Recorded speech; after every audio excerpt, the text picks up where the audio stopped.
ब्रह्मांड के अनंत विस्तार से लेकर पृथ्वी की सीमित परिधि तक हर चीज अपने केंद्र की ओर आकर्षित होती है। इस पृथ्वी पर एक ऐसा केंद्र है जो न केवल मानवता की आस्था और भावनाओं को बल्कि उनकी आत्माओं की गहराइयों को भी अपनी ओर खींचता है। महाकुंभ क्या है वह शक्ति जो हम सबको एक सूत्र में बांधती है? उत्तर है गंगा।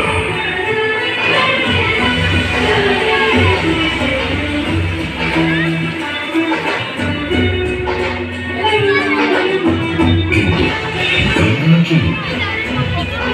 क्योंकि गंगा कोई नदी नहीं है, आस्था की अविरल तरल धारा है गंगा।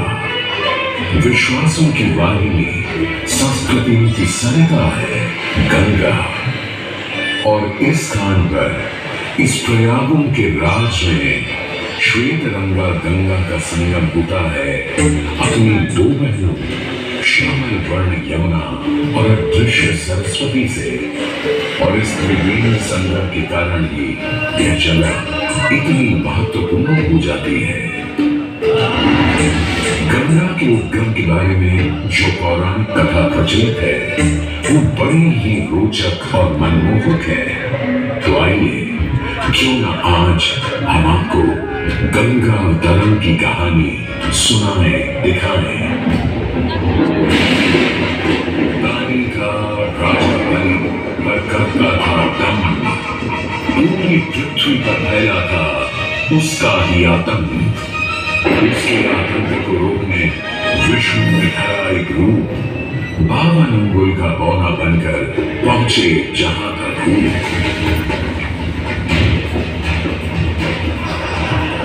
सारे दरबारी बौने ब्राह्मण पर हंसे, पर बाली ने जब उसे दान मांगने को कहा तो उसने कुटिया बनाने को केवल 3 पग भूमि मांगी। पर जब बौने ब्राह्मण ने भूमि नापनी शुरू की तो जैसे भूचाल लिया गया।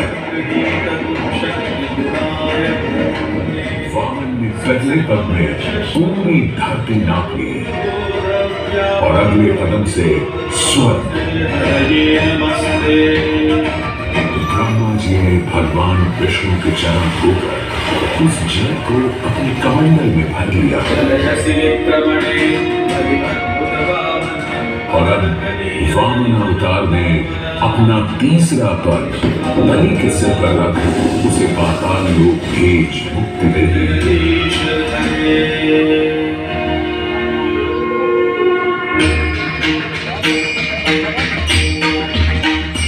अब स्वर्ग लोक में भगवान ब्रह्मा जी ने जब चरणामृत में हाथ डाला तो वहीं से निकल आई चंचल निर्मल धवल गंगा जी। पवित्रा किंतु चंचला, आज से तू मेरी पुत्री और नाम तेरा गंगा।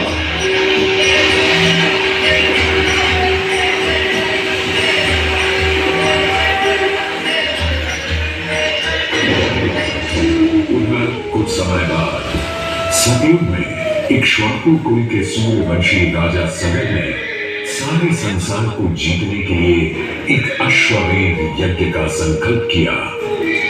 सुने सुने सुने सब सुने, यह चिन्हित पूजित धवल अश्व जहां भी जाएगा वो भूमि राजा सगर की मानी जाएगी। यदि किसी ने इस अश्व को रोका या पकड़ा तो उसे सगर के 60,001 पुत्रों और उनकी लक्षाधिक सेना का सामना करना पड़ेगा। सुने सुने सुने। में सगर का शुभ अजय अपराजय बढ़ता जा रहा था और स्वयं लोक में बढ़ती जा रही थी। देवेंद्र इंद्र की दुविधा डरकर वो अश्व को रोकने की युक्ति लगाने लगे। इंद्र ने राजा सगर के उस घोड़े को चुरा लिया और छल से महर्षि कपिल के आश्रम में बांध दिया। घोड़े को खोजते हुए राजा सगर के 60,000 पुत्र महर्षि कपिल के आश्रम में पहुंचे। वहां घोड़े को बंधा हुआ देख क्रोधित पुत्रों ने कपिल मुनि को घोड़ा चोर समझा और उन्हें अपशब्द कहने लगे।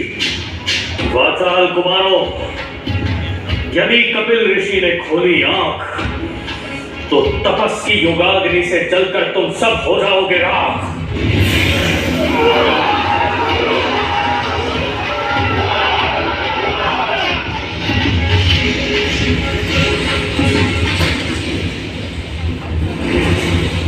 उधर सगर थे चिंतित, न अश्व का पता था न पुत्रों का कोई समाचार।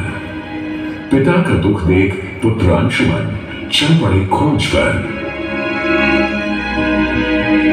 जब महर्षि कपिल के आश्रम पहुंचे तो देखा अश्व को और साथ ही अपने 60,000 भाइयों की भस्म को।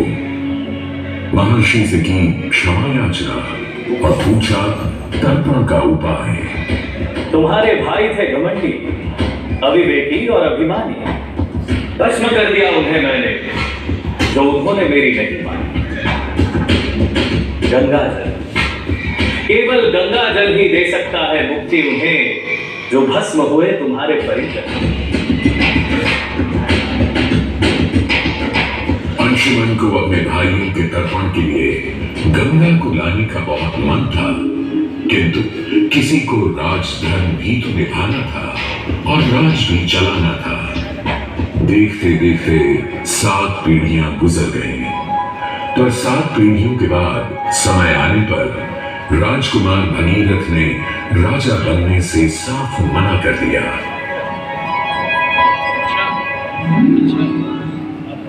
क्षमा कीजिए,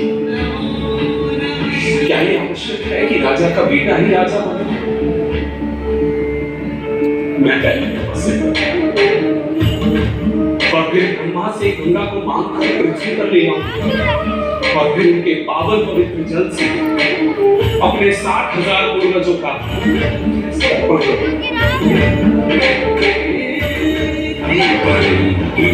वर्ष बदले, ऋतुओं की हवा बदली, नदियों के किनारे बदले, किंतु नहीं बदला भगीरथ का संकल्प।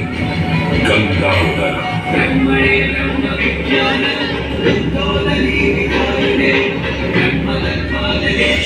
पुत्र भगीरथ, हम तुम्हारे तप से प्रसन्न हैं।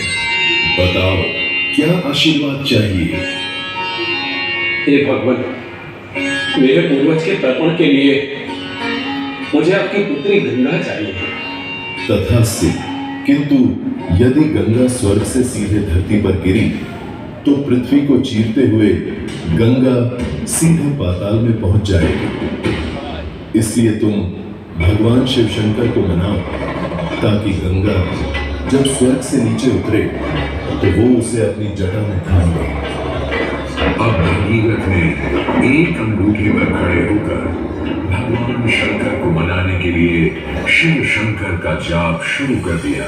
जय मन्भावन जय पतितपावन शोकनाशावन शिव शंभो विपद विहारम अनम उद्धारण सत्य सनातन शिव शंभो राजवचन हर जल जन यन वर धवल भरत कोई भी वर मांग लो आज। हे प्रभु, जब गंगा स्वर्ग से धरती पर गिरे तब आप बीच में उन्हें अपनी जटाओं में साध ले, नहीं तो पूरी पृथ्वी नष्ट हो जाएगी। बस इतनी सी बात? ठीक है, ब्रह्मदेव से कहो शिव तैयार है, आने दो गंगा को, आने दो।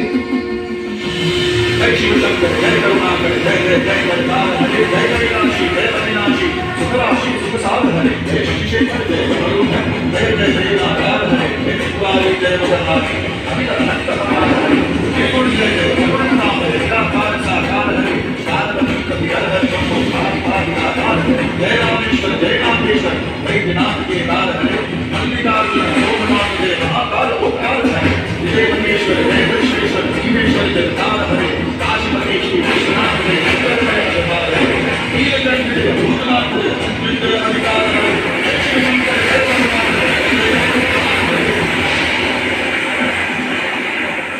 और यूं गंगा ने भगीरथ के साथ गंगा सागर जाकर सगर के पुत्रों का उद्धार किया।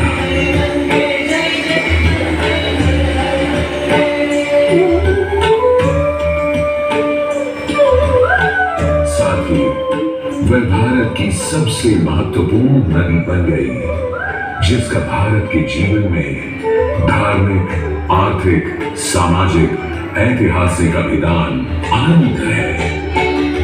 हे मां गंगे, हे जगदम्बे, हे मां गंगे। मोक्षदायिनी गंगा का यमुना और सरस्वती के साथ त्रिवेणी संगम मोक्ष का संगम है।